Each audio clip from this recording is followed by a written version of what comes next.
He ran right into the school's most popular girl. She stared at him with pure disgust and called Taein a filthy otaku.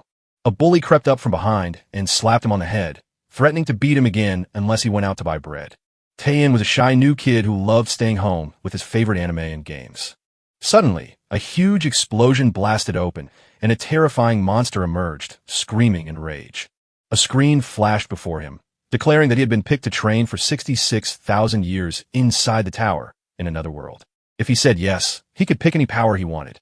Taein picked the absolute shortcut power, which let him skip 66,000 years in just 1 second, and suddenly he woke up with every single ability maxed out. It started with the gates swinging open and the monsters pouring out. After humanity lost everything and a few were chosen with magic to fight monsters, the protagonist reads this on his phone, suddenly glows bright, and wonders if he is truly the lone survivor, which makes us need to look back at how we got here.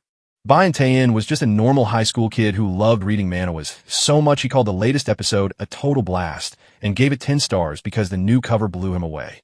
He rates the video, saves it, leaves a comment, and donates money while sending a note to the creator, only to accidentally bump into a girl, immediately apologize, but she asks if he wasn't watching where he was going, turns around angrily, and walks away. Taein was caught up in a harmless crush, but a rowdy delinquent smacked him on the head, scolding him for making a creepy face at Jo Yun-yeol and telling him to stop staring like that.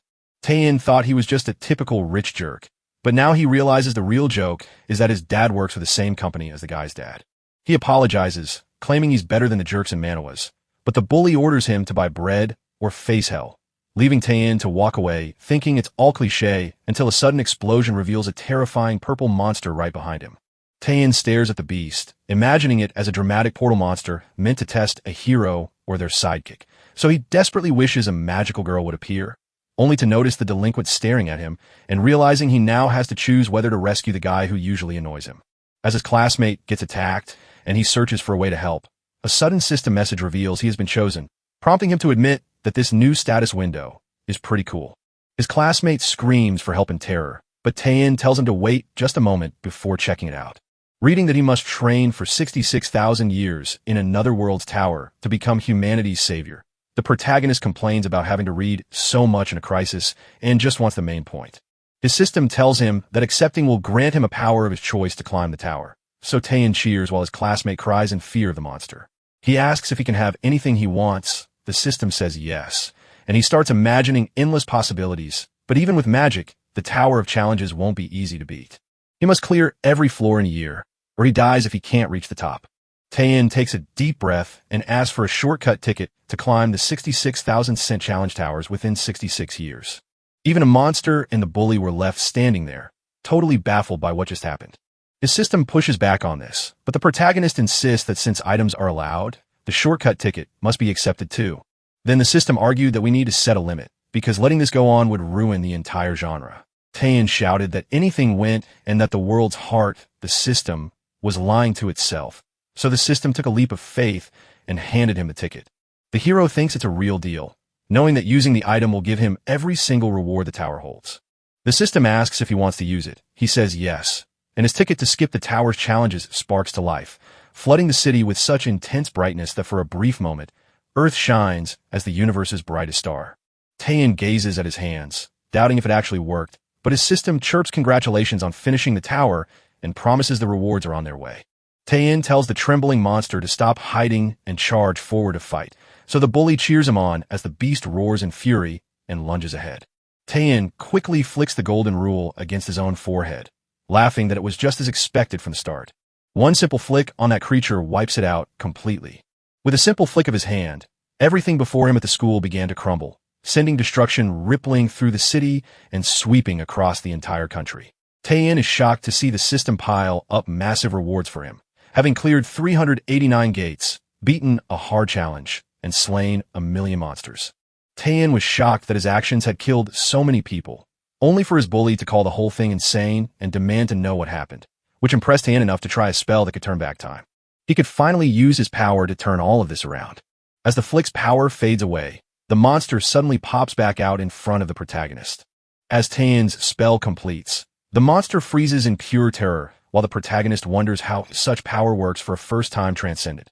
especially since the monster is now trapped by a coordinate magic spell, and Taein notes he feels bad for ending its life a second time. So he opens a doorway to another world and sends it through. Taein stretches right after that. The bully bragged about how he wiped out that terrible monster, but the hero corrected him, saying he only sent it to another dimension, while the delinquent chuckled and said, "That's just what Mr. Pervert does, and I'm glad I could count on him since he saved my life." Now that he remembers, he realizes he hasn't said nice things before. Taein tells the story of seeing the bully try to save him from monster, and since the bully had asked to buy bread earlier, he steps forward while the frightened bully tries to make him forget it all. The troubled kid tries to scream that everything is okay and he doesn't need anything else, begging for forgiveness while saying how sorry he is. Taein studies him for a moment, asks him to wait, and says she has to finish one last thing first. As the delinquent looks out and sees monsters tearing into the city, he screams in terror and begs for a moment, but the bully scoffs at saving the school when the protagonist reveals he must rescue his mom and dad first, earns the bully's agreement, and then vanishes using his teleport power. Back home, a commercial about taking an afternoon nap is playing. As Taein's parents watch the screen, his mom asked why it looked like just one person, but his dad said it was a perfect day to relax on the couch until the news suddenly cut in to announce that Seoul was under attack and everyone had to evacuate immediately. So he jumped up from the couch startled and wondered what was happening outside. As monsters fought to tear down Seoul, Taein's parents huddled in fear while a giant beast charged at the window, only for the hero to suddenly appear behind it, slam into the creature with his inverted gravity power, and send it screaming into the sky as it rose uncontrollably. Taein rushes to the window and shouts for his parents, insisting he's still their son, but they are confused, asking why he's standing there without taking his shoes off inside the living room. Taein cries out that it doesn't matter right now because they've spent 16 years loving their son, even though seeing him glued to his phone reading Manhwa was used to scare them. But now that he's been picked to save the world, they can finally rest easy. His parents ask what nonsense he's talking about, and Taein explains that he'd always wondered about manhwa protagonists facing calamities like this. While those heroes gain powers or wish fulfillment in their tales, Taein wonders if they ever thought about their parents, since he would never take such drastic steps to fix their lives himself. Taein swears he will protect his parents above all else, so he builds a wall around their home to keep them safe. He says they're safe from monsters for now, but he's about to save the whole world, leaving his parents confused and asking what he's really talking about. Taein whispers goodbye and tells them he loves them before vanishing, just as his parents shout back their own love. When he returns to school, the bully notices him and announces, "You're back." He asks about his parents. Taein says they're okay now. The bully sighs with relief, but the protagonist still can't forget the bread he sent him to buy. Since this bully once made me his target, it is my duty to finally show him what he's up against. He casts a spell that brings a horde of monsters rushing forward, terrifying the bully. Taein insists on hamburger buns this time, so he stuffs himself with them while tossing several food packages, leaving the bully swamped with buns before finally getting up afterward. Taein admits he's only a 7 out of 10, but the bully is baffled and claims he's done nothing wrong, while the protagonist notes that Taein hasn't shown him the real story yet. He flashes a tiny memory to prove it. Taein can't forget the mocking laughter while he was beaten, the smell of his burning uniform, the taste of lunch forced down his throat, or the despair of seeing a lock on his glasses. Yet the delinquent screams he never did those things and only sent him to buy bread, apologizing while saying he didn't do the rest and doesn't even wear glasses now. Taein asks if the bully is admitting he was wrong, and the bully agrees that his words sound like he actually did those bad things. But the protagonist insists he has forgiven him, and, as a gift for their future friendship, will turn him into something he'd love to be, like a huge bodybuilder. Taein turns into a powerful blast and fires it right at the bully. Smoke drifts through the room and slowly fades away. Kim Il-jin turns into a hamburger bun. He asks what the protagonist did, and Taein remarks that he's very cute. If he truly repents, he will be restored to normal, but Il-jin keeps apologizing until a voice suddenly calls out to him. Unya asks what he is, and the protagonist turns around in surprise. He claims the gods have picked him, while Il-jin begs to become human again, and Unya wonders if the hamburger is truly alive, as the protagonist calls it cute. She asks Taein if he isn't scared. The world had turned upside down with so many lives lost, leaving the school empty and the lines dead, so she couldn't call for help, and she was terrified for her own life. She wonders how he could feel so happy. Taein called out to the girl, asking if she'd ever read a webtoon since they were the only ones there because the author was lazy, and he told her they were fun to read without needing to think too hard. Confused by the stranger's rambling, the protagonist calls her too boring to be the heroine, which shocks Unya and makes him worry she's a villainess ruining his story. So he decides to summon a new female lead himself and opens a blinding portal. Unya wonders what it is, and the protagonist replies that he wants to summon the most beautiful and charming woman from every dimension to appear right now. The monsters outside get scared, and the smoke starts to clear. Jean wonders what the pervert did. Taein jumps at the girl who steps out of the smoke. She grips a knife that's still dripping with blood. As the smoke fades away, she steps out to face the hero.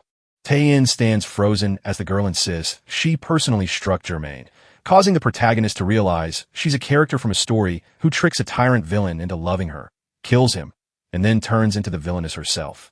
Her husband was bold right from the start when he called her by her name, treating the proud heiress of House Libershan like an ordinary woman for the very first time. Taein cuts her off mid-explanation, insisting she must stay in character because messing with the story now would ruin the first 3 chapters and get him stuck in school. So he tells her to stop using those rehearsed lines and the sparkling flowers. Layla questions why he's raising his voice at strangers, but he tells her to drop the knife and talk, admitting he doesn't usually read romance novels, while she wonders where she is and why she looks like this after just piercing her husband with the dagger until he snaps his fingers to throw the weapon away, magically making her cleansed and so beautiful that even Unya and Jean blush. Layla wonders who he is, and Taein turns away to reveal he's about to cast a defensive shield with his system magic, just as a monster outside swings its club and only crashes into the barrier without doing any damage. Unya screams in terror as Layla asks what in the world that noise was. Taein watched the monster scream in frustration as it kept missing, only for the hero to call it a perfect warm-up before zooming out the window with a tiny fraction of his power and wiping out the giant beast with a simple finger jab. The girls are blown away, with Layla calling it incredible, while Unya insists that monsters and magic shouldn't even be possible. Taein says that as long as it's a blast, no one will mind. With a simple Durank freeze, the hero snaps the monsters into ice, then stomps on the ground like a giant boot, shaking the earth to crush the frozen beasts. Taein lets out a heavy sigh and admits that his excitement got the better of him and ruined everything. Even though he tried to hold back, the power was still too much, making him happy as the system announced his first victory while endless monsters charged toward him. Taein believes this fantasy adventure, where you hunt foes and slip through portals, is the ultimate game. He pushes his ship to top speed and blasts with his mind, cutting the monsters into pieces as he charges forward without stopping. After crushing the last dragon, he pauses to ponder the portal and decides to skip the usual tedious task, instead using his power to instantly teleport and seal all the monsters before they can fight back. He promises he'll finish closing the portal for good. As his exile in another dimension ends, Taein notes that souls are now safe for the time being thanks to the teleport back to school, and he spots the girls chatting together. Layla announced his arrival, but since she had been exploring the future while he was gone, he tells her his world isn't quite right.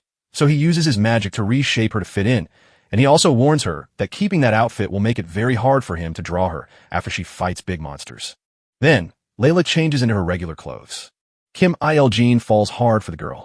Layla yells for him to bring her a cape or a dress right now, but he says her hair is too hard to draw, so he'll just tie it up.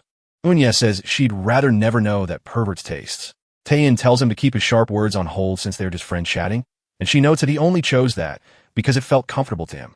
After Il-jean insists he keep his shorts, the protagonist tries to comfort Miss Libershan about her outfit, gets teased by Unya about making high-fashion clothes, and is interrupted by Layla's declaration that she is now the noble princess Kleshwash, prompting the protagonist to note her messy hair even with it tied up. Layla claims she doesn't deserve the name Kleshwash since she killed her own husband, so the protagonist apologizes and admits he knows nothing about her world or what she means.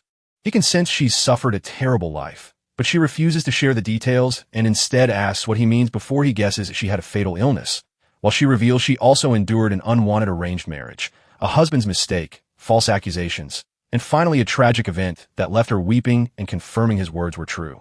Taein says it must have been hard, but she doesn't have to live that way anymore. Layla admits to taking the crown prince's life, but the protagonist declares he attacked first, blesses her with the Seraphim's power, and tells her she bears no blame, causing the girl to feel a sudden warmth spread through her. Taein tells her that he has healed every sickness in her body and she is far from dying.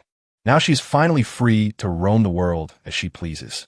Layla feels free this time, with no powerful father or her favorite friend to watch over her. Not even her husband, the crown prince, could stop her. None of them had ever let her go free. The man she just met gave her this gift, and the girl thanked him while crying, only for the protagonist to realize he had defeated 33 monsters and earn an achievement, prompting him to say it was nothing and just the start. But the system warned that the constellations were now interested in his success, meaning that if he pleased them, he could get sponsors, special skills, and better items, leaving the protagonist wondering why so many constellations were suddenly paying attention to him.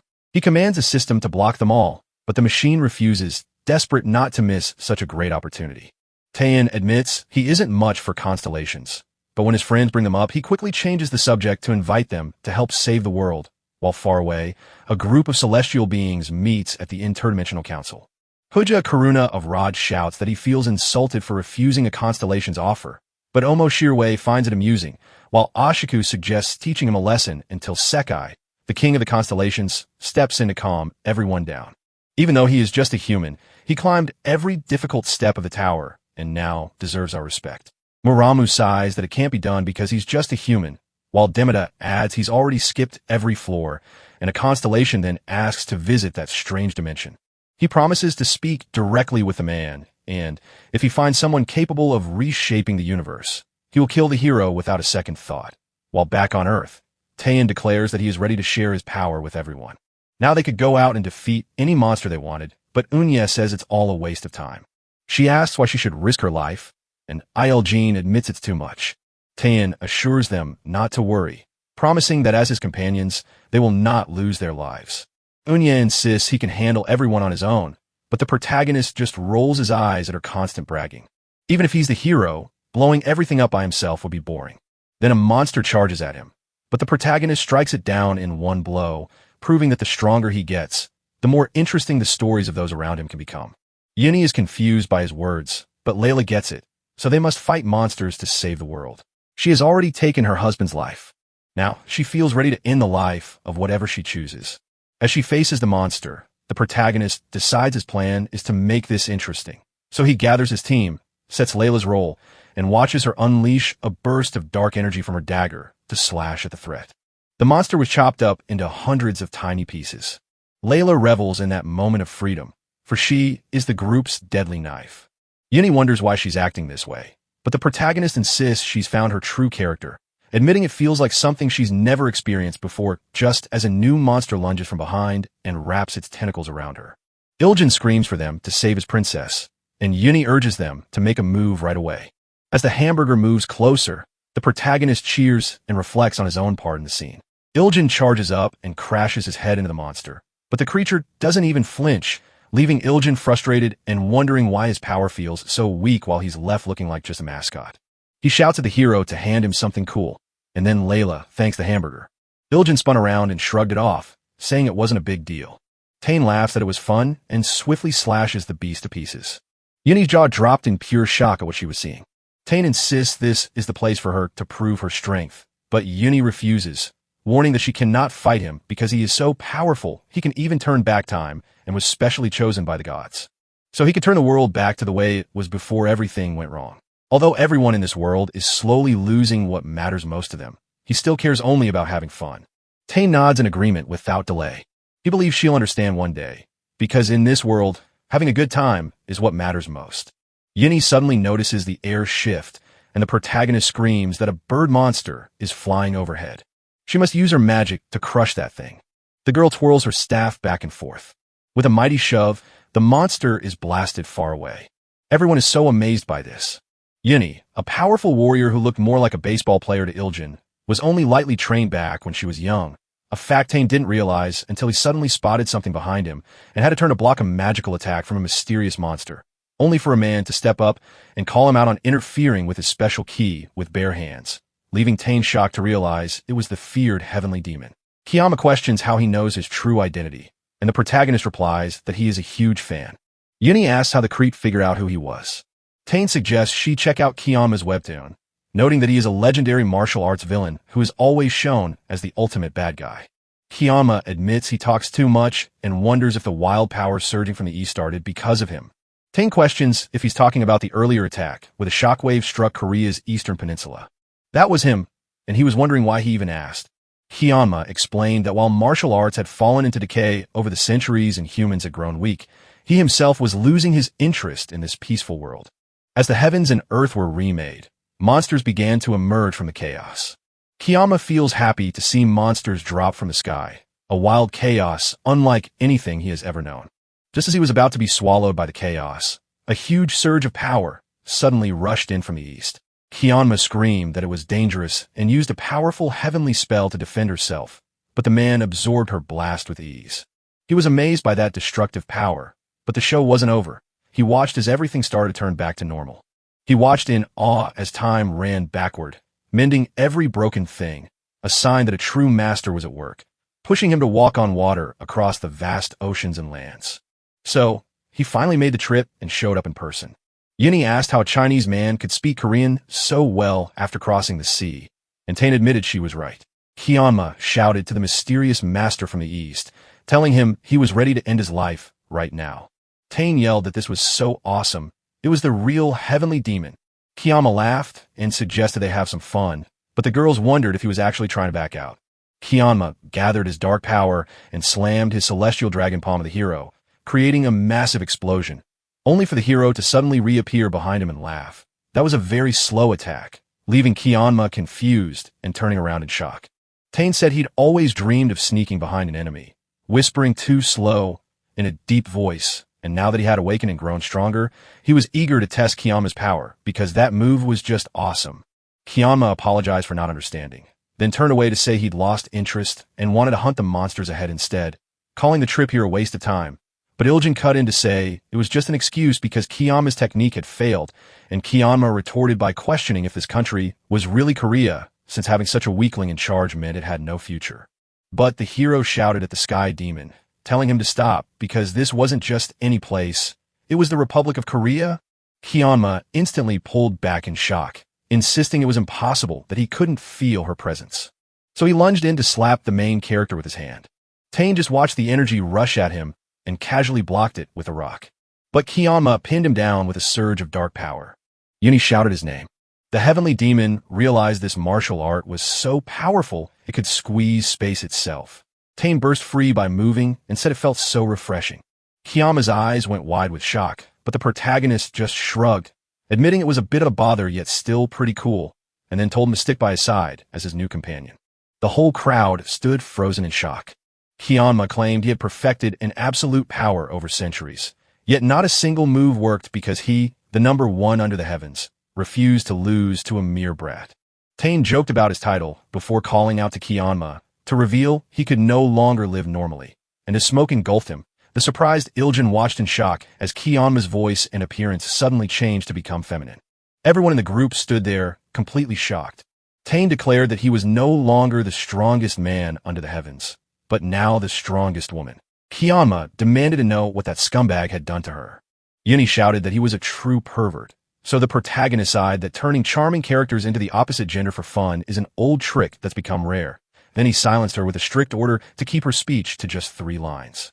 Kiyama rushed at the protagonist to be turned back, but Tane just bonked her on the head, teasing her that it had been a while since she'd been hit for being so bossy, and warning her that if she caused trouble again, she'd get it worse.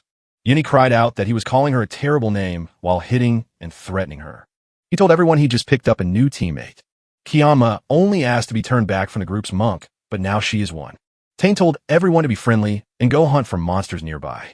He laughed at how easy it was, zipped away with a teleportation trick, and declared himself the world's savior, while the girls argued about their next move and leaders in the White House rushed to decide on a nuclear plan that might even blow up their own land to stop humanity from vanishing. The defense secretary sighed heavily, admitting that no matter how many conventional, mechanical, or even chemical and biological weapons they fired, they couldn't stop the endless flood of monsters once the gate opened, leaving the president to slam his fist on the table in furious rage while wishing bombs could just destroy the gates, only to be interrupted by Tane claiming he'd handle it himself before the president asked who he was, and the protagonist introduced himself as the pervert from Korea and humanity's savior. Everyone at the table went quiet. Then they shouted questions about how he arrived and raised their guns, but Tane told them to listen.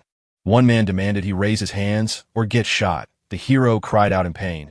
Others screamed he was a monster who appeared from nowhere, but the president ordered everyone to wait. Bullets flew toward the hero, leaving the guards frozen in shock, but he simply thrust his hand forward and stopped every single one. Then he laughed and said that since things were turning out this way, they had to trust him blindly and immediately throw away all their nuclear gear. The president insisted that this wasn't something they could simply do. Tane twisted the very air around him, instantly pulling every person in the room under his control. Those folks turned into zombies, and the president picked up the phone to spread the order to NASA and all units with code 389. Everyone was scared to death by the order to launch all their nuclear weapons right away, but they did it anyway. Missiles shot into the sky, with about 8,000 warheads heading their way, even though no one knew the exact total. The protagonist made up his mind, flipped on his invisible hand power, and swiped a giant palm to catch the weapons. Then he tapped into his special power to duplicate every missile, turning them all into his own. Tane ordered every missile returned and fired all at the portal, and the nuclear weapons soared toward it. Tane beamed with victory, while back in Moscow, the Supreme Council panicked, claiming America had fired all its nuclear weapons and demanding a strike, only for Tane to step in and say it wasn't necessary. As bullets rained down on him, the hero stood firm and blocked them again, only to have the security guard stop and ask, "What is that?" Back home in the United States, the secretary shouted that every portal was now safe to pass through. Tane popped in a claim he'd saved the world, thanked everyone for trusting him and firing the bombs, explained that the nukes didn't change reality and the portals just disappeared, heard cheers from the president and others, told the monsters were still outside, so they needed to keep their best, then zoomed away with a teleport to wish the United States good luck. In Korea, Chaeon-ma kicked a monster straight down. The girls noticed him, and Yuni joked about how many times they'd almost died. Right before missiles blasted the portal open, and Taein confirmed it was his doing while Isekai trained as the team's new tank, only for a sudden explosion to raise a cloud of dust and summon a cosmic judge named Euterina, who declared she would punish Earth's transcendent for breaking the universe's order, leaving the group shocked while Taein secretly cheered that he'd finally found his tank. Chaeon-ma felt the power of a true master, so the hero told her to stay still while asking the system about its confusing advice on seats, only to realize he had blocked all constellation data because he was too busy fighting monsters to care about them. Euterina snaps that this is the problem because humanity hasn't sacrificed enough, blaming the protagonist entirely. Taein asks her why humanity wasn't sacrificed. The constellations were the ones tearing open portals to flood the world with monsters and steal countless lives. Euterina confirms it, and the system shouts that a story about the world is about to begin. Every living thing in the universe makes a special energy the constellations need to stay alive, so they build trials to help smarter and stronger species grow bigger and give even more of that energy. Or they fade away, turning into the building blocks for new, stronger creatures to rise. This time he beat the tutorial all by himself, which meant humanity lost its chance to grow together. And now that he blocked the constellations for watching him, there have been many arguments. She stepped in herself to give him a fair judgment. Taein snaps that it's ridiculous, leaving Yunyi confused by the sudden sci-fi turn. So the protagonist calls Isekai to summarize the whole mess in just 3 lines, while the hamburger notes that anyone who missed the explanation can jump right in here. The constellations drained energy by opening gates to stir up chaos, but when the heroes stepped in, they got so mad that the stars turned against them. Taein thinks that after hearing all that, those guys are seriously crazy. Layla steps forward to say she can't forgive them, but Chaeon-ma stops her, warning that they aren't ready to get involved. Taein wakes his void emergence power, then bends the empty space around him into a sharp sword. He dashes toward Euterina, shoving the object in her hands while muttering that he simply can't stand this whole constellation thing. His sword ability kicks into gear. He flies forward, slashing the air with dozens of special strikes aimed right at the woman. Euterina steps in with her sword to block the attack so easily that Taein realizes this blade erases everything it touches, prompting her to call him the Transcendent of Earth. She claims he can't win, but after landing on the ground, she challenges him to show her more than just that. He then unleashes his planetary explosion, and the sheer brightness of the blast lights up Euterina's face. Taein is wiped out by a slash that cuts right through the air, but Euterina just blocks it and says it's not too bad. So the hero decides to make things his own, summons a crisis with a special move, and yells at her to charge up now for an action scene full of excitement, only to realize his hand has vanished in the blink of an eye. Euterina just tells the Earth's Transcendent to take his judgment calmly. Taein screams out in agony as his hand vanishes. He then uses his special power to turn time back. He says it doesn't matter how many times he has to jump back in time until he is ready, but he notices that Euterina is not frozen in the same way. She says that constellations and cosmic beings stand untouched by the warped twists of time and space. Going back to the moment Chaeon-ma called him a true master, Taein told him to calm down because this opponent is incredibly strong, and he wondered what the author was thinking to add such a powerful character to the story. Yutarina insists he stop testing her patience and accept her verdict, leaving the protagonist confused as to what judgment she could possibly mean. Yutarina pulls something out of thin air and holds it in her hand. She holds up the scales of justice that Taein knows, explaining how the universe weighs his life-giving value against the threat he brings to order. And when he gets annoyed, she promises to show him the difference directly and wonders which side will be heavier. Taein questions which side is which. Yutarina glances at the scales tipping toward danger and tells him he's a threat to the universe's order, declaring that since the scales' decision is absolute truth, she must crush him, leaving the protagonist to think for a moment. Then he smiles and suggests that if those scales can judge any problem, then he has a plan. Yutarina agrees that when you look at the whole universe, human problems are tiny and unimportant. Before she goes, the protagonist says she has to solve one of humanity's biggest problems by weighing it on the scales. The constellation says she can't ignore his request and asks what he wants to measure, while Yunyi wonders what he's doing and he tells her not to worry, because he just can't resist playing this balancing game. So he asks if the plus 999 reinforced stick or what can I do alone would be more fun. Yutarina and the other girls stare in surprise at the question. Even Jean was confused, so she asked him what he had just said. Taein keeps asking which of the two manhwas is the better time to read. Yunyi asks what those things are, and the protagonist teases her for not knowing webtoons, joking that she could just sell her brain or even erase her own memories with a special skill. Jean begged the constellation to leave him alone since he was too busy glued to his webtoons, a fun invention humans had never made before that the alien didn't know, and when Jean explained how great it was, the constellation simply replied that they don't care about silly human feelings like fun. Taein snaps back that for a constellation, she knows nothing about this world because fun is all that matters, but he'll just dumb it down for her for a second. Yutarina, puzzled by the sudden change in the air, the hero declares that he is the very star of justice keeping the world in order, and she agrees, knowing that if that balance breaks, the result will be something no one could ever guess. Taein admits that by her own thinking, she was just throwing him away for a fate she can't even imagine. Yutarina hangs her head in silence, and the protagonist presses on, reminding her that giving up a little for the sake of many is just how life works. When you step back and look at the universe as a giant cosmic scale, realizing that human rules of right and wrong are just one-sided and often feel completely unfair to us. Yutarina replies that he thinks he's bigger than the whole universe, but Taein says those scales are there to ask if it's fair to push him to sacrifice himself from such a huge perspective. The girl places 2 weights on the scale, and it quickly tips toward the unfair side. Yunyi asked what just happened, and the protagonist replied that the result was pretty obvious, leaving the girl completely stunned. Taein questions if Yutarina still plans to hold him back for being a threat to the universal order, and she admits she understands that's unfair while agreeing he's right, as Layla praises Taein's intelligence, and Yunyi remains confused. But the protagonist explains that justice changes based on who you are, so if she fears he'll break the order, she should stay by his side instead of letting the constellations attack humanity, since he only got angry at them, and helping the weak is her duty. Anyway, Yutarina nods in awe at his clever logic and promises to stand by him, while Cheonma marvels that he won over a cosmic being with just his charm, but Taein whispers there's one more thing. She asks if it feels right for the constellations to tear open gates on Earth and take human lives.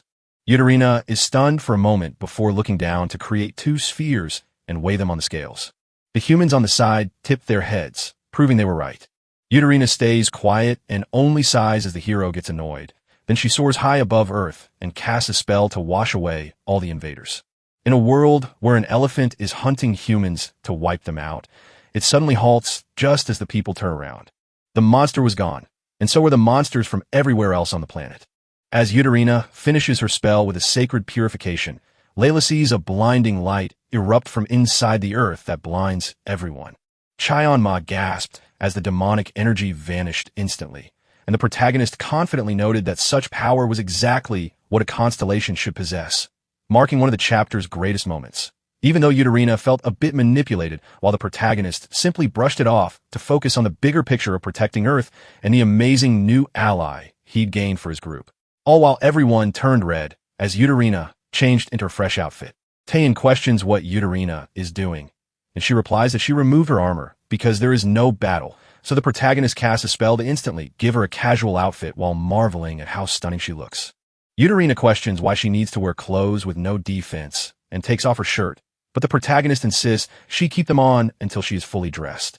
Durin AI grumbles that humans are impossible to understand. The system sneers at Taein, calling him Mr. Pervert, and the other constellations are furious because even the constellation of justice has changed. Taein grumbled that humans should be the ones getting angry, not him, since he still has to go out there and put them down. But the system warns him that the Tower Master wants to meet him in person first.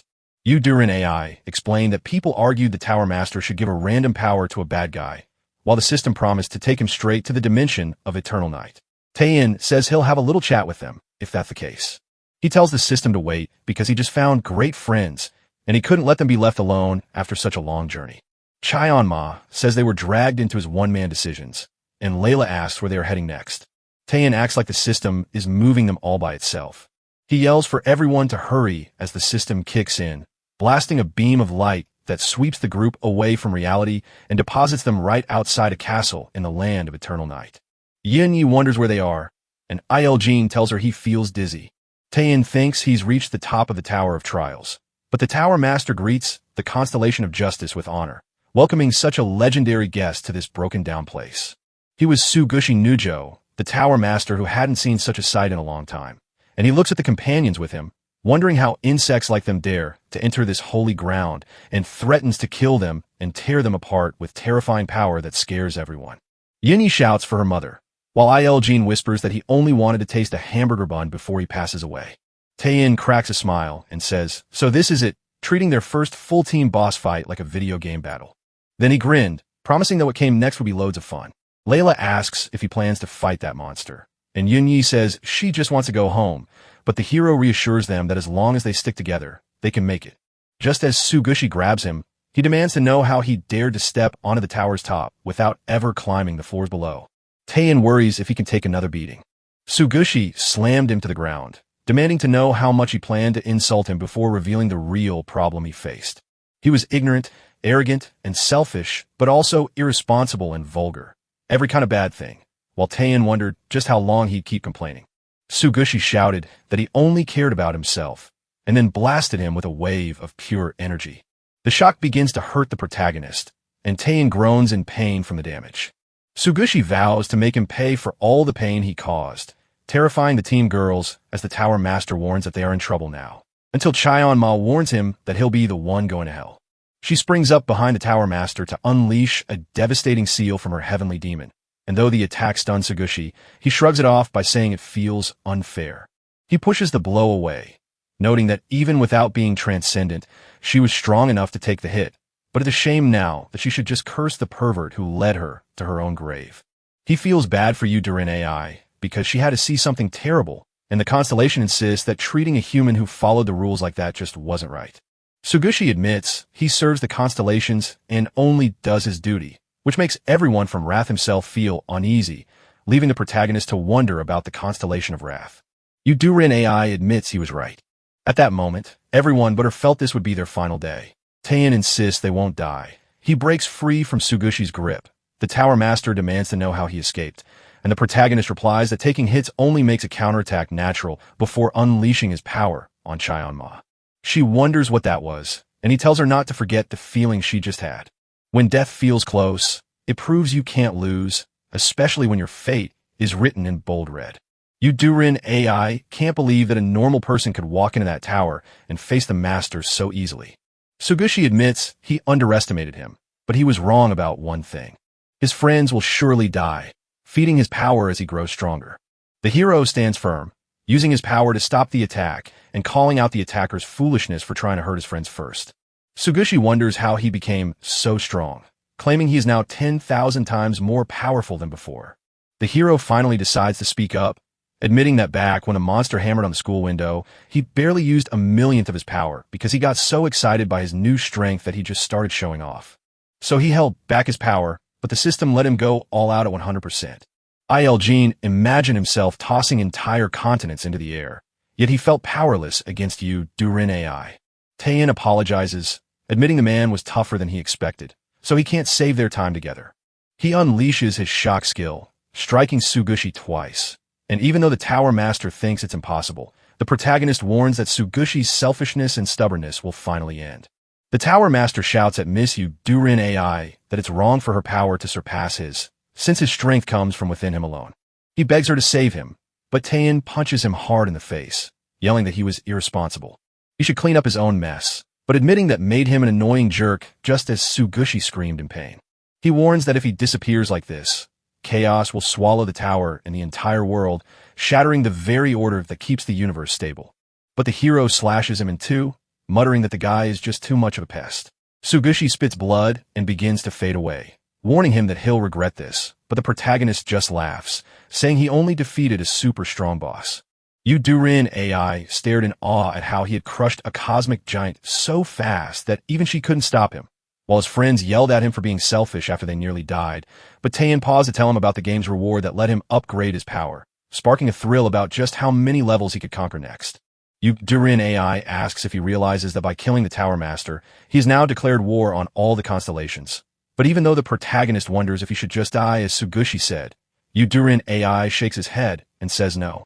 Taein smiles and says that even if every single star is against him, he still has her on his side. Durin AI asks just how long it has been, but the protagonist quickly shifts the topic. He's hunting for the Tower Master's mentioned constellation of Wrath, and when Durin AI asks if he means to fight it, the protagonist insists he just wants to try talking his way through it, which makes the girl agree, while Yunyi chuckles, calling him an idiot. Jean points out that girl as Taein, confident she'll stand by him to keep peace, and urges everyone to head home as a beam of light hits them and zips them out of the tower. This time, Taein and Durin AI stand safe and sound, untouched by the wild twists of space and time. Suddenly, they find themselves in a strange new place, and after the protagonist asks where they are, Durin AI realizes they are standing in the Chamber of Wrath, also known as Hoja Karuna. The girls whispered that the heat was unbearable, realizing they were standing right in the middle of a volcano. Yinyi complains about being dragged around, but the protagonist insists that having them with him gives him strength, which only Layla seems to believe while the others tell him to stop acting so weird. Hoja Karuna bursts out laughing so hard that everyone is left shocked. Durin AI grabs her armor back, while he calls it bold to bring such insects into his territory. Then he hits the floor with a boom, smashing anything that stands in his way. He clashes swords with Durin AI and yells at her, calling her an insolent fool. The girl tries to hold back and shouts Hoja Karuna's name, but the constellation replies that it's been too long since he's seen her before getting punched right in the face by the protagonist, who yells that he's not allowed to touch her friends. Every single one of his friends is totally amazed by what he did. Durin AI wonders why his plan to just talk things out didn't work out. Taein tells him not to thank her, saying he only tried to save her when she fought back, and she explains that Hoja Karuna is just born angry and can't stop himself from using violence. Hoja Karuna shows up and asks if this is the right planet. He stared in awe at the beautiful planet he'd finally found, but then his heart turned to anger, and he smashed the ground so hard it broke the world in half. Hoja Karuna grumbles that he's always ending up this way and furious, only for the protagonist to call him stupid, while Hoja Karuna demands to know how a tiny bug dares to touch him just as the lava starts spreading across their land. Durin AI warns that their trouble is real because this world is linked to Hoja Karuna, and if his rage erupts, the crater will explode with obsidian lava that burns everything. But Taein only worries about the rising lava and plans to calm him down instantly by using his absolute zero magic. The hero freezes Hoja Karuna in ice, but the villain breaks free just as quickly. Durin AI claims it's pointless since Hoja Karuna is pure wrath that cannot be stopped, but Taein insists there must be a reason and smashes his fist against Hoja Karuna's. Taein stares at the constellation, feeling it is far stronger than the Tower Master he fought before. Hoja Karuna admits he likes the freezing chill, but is actually just angry, and though the protagonist doesn't get it first, the system instantly links their minds with empathy, creating a quick connection between them. Hoja Karuna looks around, puzzled to see what this strange thing is. Yudirina asks the protagonist to stop mixing his feelings, but Taein says it's okay and he'll try to calm him down while they're connected, noting that the constellation sees new emotions rising inside him that feel good, even though he's getting angry. Yudirina warns that the rage will swallow the protagonist whole, leaving Yunya to wonder what has gone wrong with him. The protagonist escapes and apologizes for his rude behavior, asking to talk things out, only for Hoja Karuna to punch him in the face because he talks too much and fails. Taein starts to wonder if he might just be a failure. Hoja Karuna seizes him by the throat, declaring that his negative entropy is too low and must be erased to reset him. Yutarina grabs Hoja Karuna and asks if the portal was meant to test humanity or destroy it, and the man admits she is right. Taein complains that it's annoying and insists they stop giving these explanations because they'll bore the readers and trigger the first step of ascension. Hoja Karuna gets blasted backward by the planet-busting power. Taein just shrugged it off, convinced that he was destined to become the hero of the greatest webtoon ever written. Hoja Karuna soars through the sky, amazed at how a tiny bug holds power that rivals a hero who has conquered 10 stars, while he stares at his changed purple hair and eyes in the mirror before diving toward the planet with a roar that shakes the air like a crashing meteor. He screams that he will end his life today. Taein grumbles about the too many exclamation points, then lands a punch while telling him to stop it. Hoja Karuna threw everything he had at the attack, only to find there was no way out and nothing to show for his effort. The protagonist pushes forward, ignoring orders to stop the dramatic exclamations as he shreds Hoja Karuna's body, tossing the broken man far away with a grin because this whole fight is just too much fun. Hoja Karuna passes out and crashes to the floor right beside the heroes. Yutarina believes that humans took a constellation's life away, causing the whole cosmic order to fall apart. Hoja Karuna rises from the floor with a laugh. He joked that it was fun and wished he'd shown it sooner, but the hero starts to wonder if we've already reached the dangerous second phase, especially since a villain laughing right now is never a good thing. Hoja Karuna whispers that his friends are already dead, but the hero spins around to shoo him away, spotting the girls collapsed on the ground from the scorching heat. Yutarina claims Hoja Karuna's rage fuels his heat and strength, while the constellation sneers at wasting time on insects destined to vanish, and the protagonist scoffs, calling her words nothing but nonsense. Hoja Karuna warns that this bug won't stop humanity's end, and he has already started his plan to make it happen. He is about to let his anger spread like a sickness all over the world. Taein stops and wonders what he is even saying. Hoja Karuna answered that from this moment on, every living thing on Earth will catch the infection. They go crazy and tear each other apart until nothing remains, and the protagonist gets so angry he screams the name Hoja Karuna with all his might. Yutarina shouts that the volcano is erupting, so they must use magic to escape, just as the protagonist winds up for one final punch, but finds himself instantly whisked away. A flash of light bursts up from inside the volcano, and the mountain explodes just a moment later. As they travel, the protagonist shouts a curse at Hoja Karuna and urges them to rush to Earth to stop the rage virus, only for Yutarina to reply that they are already on their way. She believes the test humans were given wasn't a fair chance, but a rigged game designed to make us lose. She wonders if this is truly justice. A bright light shines down from the sky, and the heroes land on Earth, where the main hero tends to his friends and asks if they are all right. Feeling terrible because it's all his fault, he suddenly spots a furious human next to him and easily dodges a wild bite, wondering what on earth is going on. Another 100 monsters rush at them, making the hero realize that the first challenge from the constellation of Wrath was a zombie apocalypse. Humans are smart, tool-using social creatures who search for their purpose. But if they lost their minds and society fell apart due to a rage virus turning them into zombies, the girls wondered what he meant by that. As zombies rush toward Yunya, Taein jumps in front of her, muttering that this can't be happening before unleashing a blast of electric energy. As the zombies get shocked by the electricity, they start panicking. The hero explains that turning zombies back to normal is how you handle them, then asks if Yunya is okay. The girl asks what he was doing and if he thinks this is just a game. The protagonist yells at her to stop making up nonsense, but she slaps him hard, hurting him, and then asks if he's crazy since they've almost died so many times because of him, even as he claims he only ever wanted to save her, and she complains that he never should have brought her to this place at all. Back in that hell, they burned with the desperate thought of losing their lives so shamefully without ever seeing their parents' faces again, and she wonders if he truly understands how terrible that was since he clearly doesn't want to feel it himself. So if this is just his idea of fun, he can go to hell with it, because they were just tools to prove his skills, and everything would be solved if he did it alone or actually saved them. She wonders if this is what he means by companionship when he kills people without a care, which just isn't fun, but the protagonist says this is how zombie stories go, so Yunya screams in confusion because he claims they have a virus that can be cured. She tells the hero to keep every single one of them safe. Taein stays quiet for a moment before asking if she thinks he's crazy enough to take all their lives. She knew the truth. He could shock them back to health, but he refused to break his story habit of making the hero easily defeat every enemy.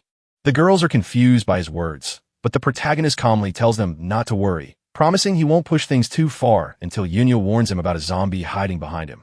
Taein spins around to say the zombie really scared him with that bite, then uses magic to freeze it in midair while admitting it got the better of him. Yunya asks if the hero will turn into a zombie, but Taein says not to worry since it was just a small virus, only for his healing power to fail as the wound refuses to heal. When he tries the Seraphim's blessing with no luck, they decide the only way to stop the virus's power from turning him into a rage-filled monster is to cut off his arm. But the hero is already feeling angry. Yutarina powers up her sword, but the main character pleads with her to stop, confused because he thought he was the hero, not her. He was so strong that moving the story forward felt forced, so we just patched it to fix things. Then he screamed in such anger that all the other zombies rushed toward him.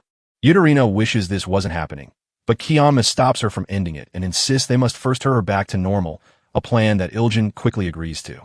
Layla screams that the zombies are coming. Yutarina orders Kianma to clear the path for the Cosmic Order, and Yunya cuts in to say there's no time for fighting because they must find safety before that pervert changes even more. Iljin worries about escaping with the zombie horde, but the girl assures him it's no problem. She asks if Yutarina can lead them to a safer spot, but as the zombies get closer, they end up right at the school. Yutarina locks him in a glowing chair with her magic prison, and the girls pause to decide what to do now that they've finally caught him, just as planned. Layla admits she feels terrible for Taein and believes that if they end Huja Karuna's life right now, the virus will vanish as well. Yutarina laughs off the idea of them dying, saying the constellations guard them like a shield, so there must be another way to wipe them out. Kianma claimed that staring at him left the protagonist in a delirious state, but she offered to fix it with acupuncture.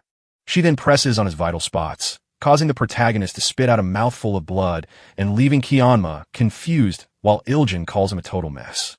Yutarina doubts that tricks can outsmart the power of a constellation, while Taein claims he feels alive as the blood rushing to his brain finally improves. Yutarina is caught off guard while Kianma gloats over her. Layla urges the protagonist to snap back to reality, but Taein insists there is no time to think, pushing him to let his mind go wild once more. He questions why the author created such a unique hero if his powers are useless, but then he starts to think about the story's true purpose and suddenly realizes the truth. He tells them he knows exactly what happens next, and warns that he's going to die. In the Apocalypse Manhwa, another protagonist shouts for everyone to move on, but a blonde girl complains that they promised to stay together until the end, only for the green-haired guy to admit he was bitten earlier and asks her to be careful, which she denies before the chapter ends. Taein cries despite knowing his sacrifice is obvious, then adds 10 stars and a comment that such selfless spirit can't be taught in school before returning to his ramen. While in the present he believes he can do it and vows to sacrifice himself for everyone before changing. The girls question this, and though the protagonist says he was already doomed before he turned into a zombie, Layla calls him out on it. She wonders why he would risk his life when so many powerful people were there to help him. Taein attempts to speak, yet Yunya interrupts to say he's doing it again, insisting they must stop throwing themselves away since they aren't helpless fools who can't act alone. And while the protagonist initially thought this wasn't a right turn, they now realize it was true. Their strength makes the zombies look pretty harmless. Since everyone was already infected, there was no joy in finding new survivors. So long as killing the zombies is the only way to win, they should agree to take everyone's lives. He has to find the way forward for this episode before his mind snaps again. Layla begins to feel hungry as Kianma points out that she hasn't eaten anything all day. Uni admits she's hungry too, but the group turns their hungry eyes on Isekai, who screams for them to stop, only for Kianma to tell him to sacrifice himself as emergency food while Isekai frantically backs away. They should wait a moment and follow him. Kianma nods that she gets it, and Isekai urges them to look since there are plenty of burger buns for everyone to enjoy. Uni asks how they can eat it. Kianma only suggests opening and eating them, but the girl notices that for some strange reason, the hamburger falls out halfway through. Layla begs Isekai to forgive them for eating his friends, but the hamburger insists they weren't really his friends, so the three girls go ahead and eat him, and even visitors from medieval Europe and ancient China find the Korean flavors so addictive they can't stop. In the room, Yudurinai leans in and asks how he's been holding up. Taein thanks her for holding him back, but Yudurinai says it was unnecessary and warns that taking him to Huja Karuna will only lead to his death, leaving the protagonist wondering what to do while the constellation vows to fix the unfair fate they witnessed and save him. Taein thanks her for seeing it, while Yudurinai admits he can hold on just a bit longer, but insists they need a solution, especially since he has loyal friends ready to help, and the girls strut in to say the burger was tasty, but would be even better heated up in the microwave. While the two stay quiet in the room, Taein suddenly bursts out in anger, screaming that it's so frustrating. Yu-Do-Rin-I hold him back just as he warns that his sanity is slipping again while his resistance grows stronger. Kianma says there's no hope, yet she desperately needs this guy to bring her back to her true self. Since he changed her, her powers and body have shifted, so she can barely control her energy until she senses something distant, like the calm power of a person in a nearby house who hasn't lost their mind or rage. Yu-Do-Rin-I insists it's impossible because every living thing is infected with the rage virus, and her special sense has never failed her. Kianma strides to the window, insisting she's wrong because a perfect person is 2 kilometers away and heading straight for her. And if you listen closely, you can even hear them breathing, which makes Yu-Do-Rin-I suddenly focus and wonder who that mysterious presence could be. Layla asks Eunyi what she said about the other survivors outside, and Eunyi replies that the infected are still alive too. Yu-Do-Rin-I says something is drawing near, but she has no idea what it is, while Layla worries that someone might be in trouble. As Taeyin's anger burns hotter, the stars above hold him down tighter. She warns that his power is so strong it rivals that of a cosmic beast, so she must stay right here to hold him back before he destroys the world. They ought to take care of this all by themselves. Kianma darts through the window, clutching Il-Jean tightly in her arms. Layla calls out to her, and Eunyi wonders if they can just leave it like this and go with only the 2 of them, while Kianma leaps through the city using her amazing jumping power. Il-Jean wonders why he's coming, but Kianma explains that since he knows this world and is so light, even the burger team thinks he's needed. Kianma lands before a house and says she can feel the peaceful energy coming from the person living there. Il-Jean says he's not scared of the zombies as long as it's Miss Kianma, but he worries they won't open the door since the world has changed and this might not even be the front door. Kianma steps forward, admits she doesn't know what floor she's on, slips through a window into her room, and leaves Il-Jean confused about how they managed it. Kianma peered around the quiet house, wondering if anyone really lived there, when she heard soft breathing from behind a door that didn't sound like it belonged to someone filled with anger. She pushed the door open and stumbled back in shock. Il-Jean stares around in wonder as his room, covered in posters of other webtoons, leaves him asking what he's really looking at. Kianma wonders what those talismans are, but Il-Jean replies that they're just strange enough to look like them, and then the person in the bed stirs. Kianma gathers her power to fight, but Il-Jean stops her and tells her to wait a moment. She finally stirs in her bed, a girl just waking up. As soon as he sees her, Il-Jean falls instantly in love, declaring she is the most extraordinary beauty he has ever known. As Kianma hurls him to the ground and shouts that he's disgraceful, the girl nearby can't believe her eyes, because stumbling upon a bouncing hamburger and a celestial spirit girl feels like something that only happens in a comic book. They are both surprised, thinking she's just like the girl who comments that it feels like a scene from a webtoon. Kianma wonders if everyone in the country is like this, but Il-Jean says no, and the girl happily celebrates meeting a female Kianma who talks to a hamburger before introducing herself as Lee Nara. Il-Jean wonders if she has been skipping school lately. Kianma asks if they know each other, but the burger explains that she is quite famous. At school, she had a nickname, and when a teacher handed out tests, they told the class president to give Nara hers since she was sleeping, which made the class president wonder why. She's shocked that the girl she's never seen awake keeps getting top marks on every test. Il-Jean claims she was the school's top snoozing student, a fact Lee Nara agrees with. Yet Lee points out today is the school's founding day, which is exactly why everyone skipped class. Kianma says she was asleep while the gates swung open and monsters poured out, so the girl thinks it must be a dream full of tales about hunters and portals. Kianma grabs her arm and urges them to leave, while Nara asks to be set down because she's tired, prompting the cultivator to remark that she truly resembles Tien before they soar toward the school as a distant figure watches with interest. Eunyi peers out the window, shouting that they're finally coming. When Kianma's ship touched down at the school, she revealed that she had brought her friend along and explained everything that happened on the way over. Lee Nara's heart is pounding, yet the classroom around her is filled with nothing but beautiful people. Eunyi sees Lee Nara, and the girl smiles, saying it's wonderful to finally meet her.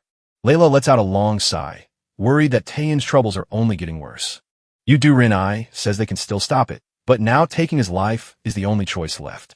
Lee Nara spots the tied-up protagonist, and when Il-Jean asks if she knows the pervert, she replies that Taeyin probably doesn't even remember her. You could say they're childhood friends, with him being the one who first introduced her to Manhwas, a fact Lee Nara believes must be a dream come true for Taeyin to actually appear in one. Yu-Do-Rin-I wonders why she wasn't sick, and the girl replies that she must be the constellation of justice, for she had already heard about her. She believes she is the owner of the dream, and that is exactly why it happens. Uni admits she feels lost, but Nara knows exactly how her crush appeared in this special dream, made just for them. When the hero snaps into a furious rage and everyone freezes in confusion, a girl suddenly appears to the rescue.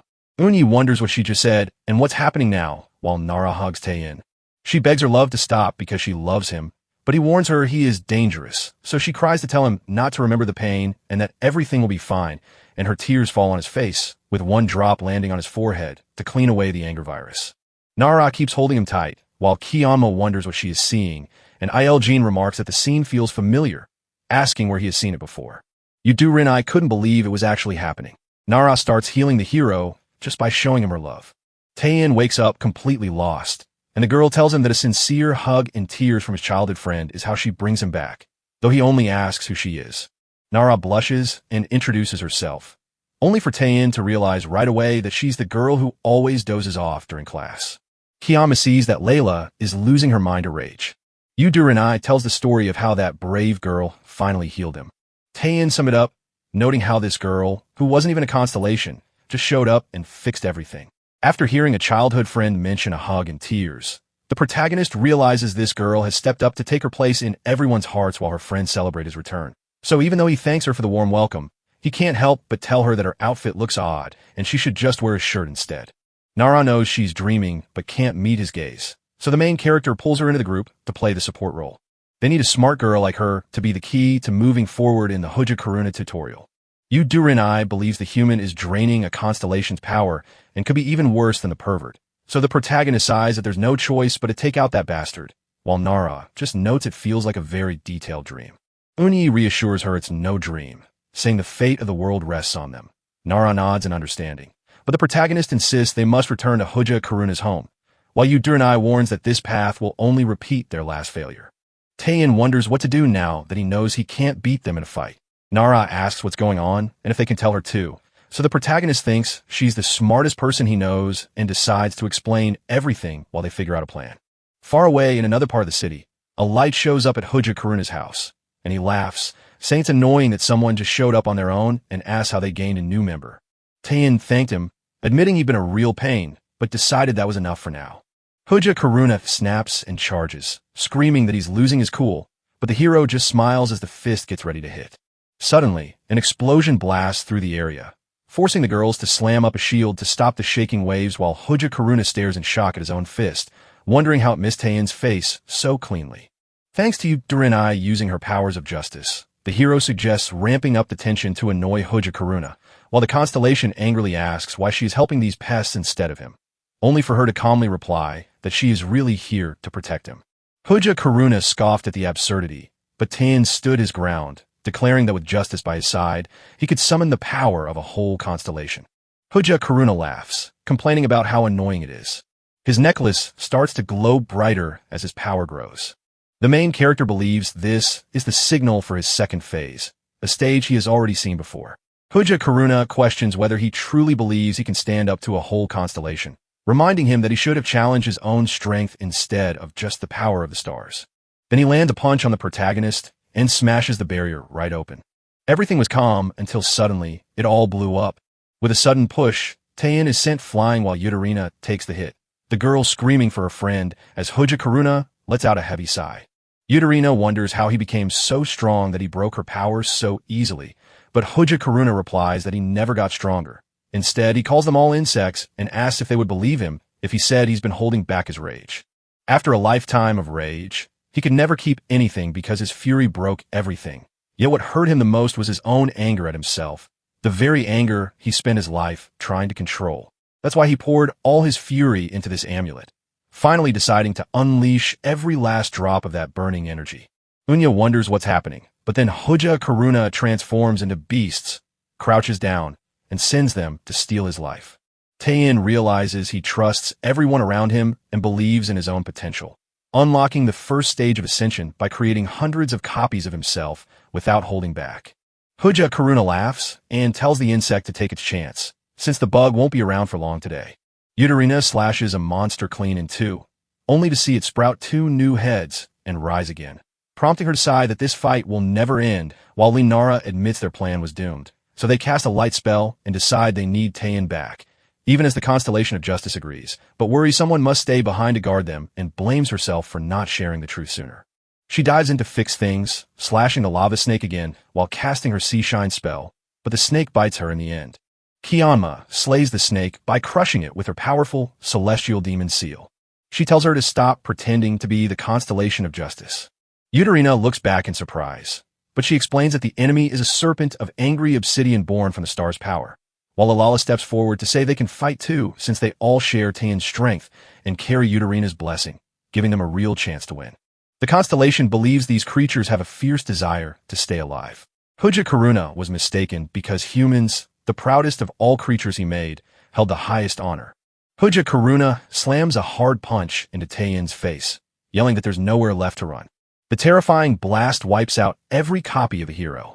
Thinking his main body was too far away to be safe, Taien quickly used an exclusion skill to stay out of danger. Hoja Karuna grabs a clone by the throat, shouting that he's being underestimated while demanding to know where the counterattack is, but the protagonist just smiles and says he's not fighting him because he doesn't want to. Hoja Karuna asks what he means, but the protagonist replies that since stars never die, their fight would go on forever, so he decides to make Hoja Karuna his companion instead. Before all that happened, Yutarina told her at school that the idea made perfect sense. Linara says this plan is really good. Kiyama wonders if a leader can be a cosmic being, but Iljin reminds us that Renai is one too. Unya asks the pervert what he thinks about it. Taien shouted, "Absolutely not," when the girl asked why, and he explained that bringing in Hoja Karuna felt too strange since they weren't ready for another ally. Plus, everyone wanted to fight, and the girls were confused by his talk. Kiyama also says no to the plan because that guy is a monster who wants to wipe out every living person. She won't stop until she kills him with her own hands, but Yutarina says that will never happen. No matter how hard people try, they can never kill a constellation. Lilala asks Yutarina to fight for them, but she says battling between stars is forbidden, yet they could still use Hoja Karuna's power to turn him into an ally. Taien tries to refuse, but Nara tells him to speak up if he has a better idea, leaving the protagonist silent as he considers his options before admitting he has no choice and asking Yutarina to share everything she knows about Hoja Karuna. In the present moment, the protagonist admits he wants an ally because he heard Hoja Karuna's star was special from birth, only for Karuna to punch him in the face and trigger a mirage advance, causing the protagonist to feel envy for all that surrounds stars while remembering how everyone called him the brightest star ever born. At that speed, he'd turn into a constellation before you could blink, but Hoja Karuna, true to his nature, challenged him. "Who are you to judge me?" The other stars are avoiding him because he's rude and has a bad attitude, which is causing trouble for everyone. Hoja Karuna snaps when everyone avoids him, but when someone calls his name, Sekai tells him he is valuable enough to be made into the constellation of Wrath and given a mission to keep the cosmos in order, causing Hoja Karuna to think that being noticed feels strange and actually make him furious. After that, he quietly did his job as a constellation, only to get punched by Hoja Karuna, who called him a bastard and scolded Taien for acting like an important insect, but the protagonist told him to let all his anger out since he was ready to take it all, and when asked about it, he simply stated that he was an ally who wouldn't break or leave. Hoja Karuna pauses for a moment to think things over. Taien whispers to herself that she's finally at her breaking point and hopes things turn out okay, while Hoja Karuna tells her she's the very first person ever to speak those words to him. He's just a pathetic bug testing if he can survive, but the hero thinks it's a deadly trap until he realizes the danger is actually hidden in the words themselves. Hoja Karuna unleashes his hell explosion. On the other side, Lilala slashes the multi-headed snake with her dagger. She gasps for breath while the whole group watches the serpent, and Hoja Karuna admits it's been ages since he let out so much anger. This feels like a cool, welcome breath of fresh air. The protagonist says he does not need to thank him. Hoja Karuna is amazed that he is still alive, wondering how he survived with no cards left to play. Taien believes this is the protagonist's plot armor, insisting he was doing fine and that Hoja Karuna knows deep down that he is a good man. The constellation shows he spoke like he'd known everything all along. Taien realized that the rage virus only spread when the desperate, angry survivors were attacked by zombies, making him understand that his own madness came from holding his frustration alone for too long, and now everyone finally gets it. That must have been really tough, as he often cursed his own nature, feeling overwhelmed while trying to live a normal life, knowing that changing himself would never be easy. But now he realizes he doesn't have to carry these heavy thoughts by himself, because after everything he's been through, he finally has friends who truly see how valuable he is. So he invites Hoja Karuna to join him on his journey. The stars stay quiet for a few seconds, and he admits that feeling this way right now makes him furious. Taein takes the hit without flinching, but Hoja Karuna's power sends him flying across the ground. The stars whisper that he must die, so they keep hammering the hero over and over. Taein hits the ground with a heavy thud. Yutarina screams his name just as he crashes to the ground. Hoja Karuna leaps forward to strike the protagonist again, but crashes into the ground, and while the constellation orders him to stop, Lalala shouts out to her friend. Hoja Karuna shouts that he's a bastard, claiming he can't even get angry. Linara healed him, and the protagonist called it a classic scene. Yutarina points him to take a look around. Hoja Karuna snaps to where he is, and his eyes light up with excitement. He remarks that it's a truly beautiful place. He claims that everything is frozen over and chuckles while Taein wonders what Hoja Karuna wants. He asks if he will be his new companion and reaches out his hand. Hoja Karuna looks up and agrees, while the protagonist admits he made the right move, even though he hates how this story has turned out because he was always counting on him. Just as he realizes he can't reach him, Hoja Karuna warns that he might not be able to join him after all. Yutarina screams out, totally confused by what is going on around her. Hoja Karuna says stars fade when they lose their purpose, and now that he has no one left to be angry at, he is slowly disappearing. Taein asks what he's talking about, but Hoja Karuna just shoves the necklace into his hands and tells him to take it. This was his artifact, the Amulet of Rage, a thing forged from years of anger that would surely guide him forward. But the hero asked what he meant and insisted he come along with them. He then laughed, sorry for calling him a worm all along. He claims he finally built an unbreakable bond, only to vanish in a thin air, and he's furious about it. Taein shouts Hoja Karuna's name just as Yutarina's sword slashes across his neck. The protagonist dodges an attack, and she screams that she made a mistake by letting him survive, while the stars above flicker out in a collapse that shouldn't exist, marking him as a cosmic threat, just as his teammates shout out for Renai to hold on. As she readies to make her last cut and apologizes, someone grabs the sword to tell her to wait. Yutarina spots the fox-eyed, super-strong guy named Omo Shiroi and is confused by his presence. But he tells her to calm down and listen as he reveals that Taein is trying to make Hoja Karuna an ally for the powerful artifact of the Constellation of Wrath. But most of all, the King of the Stars had issued a command. He waves his hand to say he will perform the divine ceremony for the human Bion Taein. Yutarina gets annoyed by this, so Yunia asks her what's wrong. Omo Shiroi says joining the stars is just a party for friends, but the protagonist laughs and tells him not to joke. He says they're treating everyone like just another ingredient in a recipe, and they're even trying to get rid of us. Omo Shiroi tells him to chill, but reminds him that not every constellation is on board with that idea. They hired these men for a strange reason, yet he questions if he truly wants to walk away from the ceremony, even when it would help him. Taein sharply says no and shoots him a freezing glare. Omo Shiroi says that's exactly what he thought, having watched for a long time a godlike being who puts fun above everything else. He asks how he, the constellation,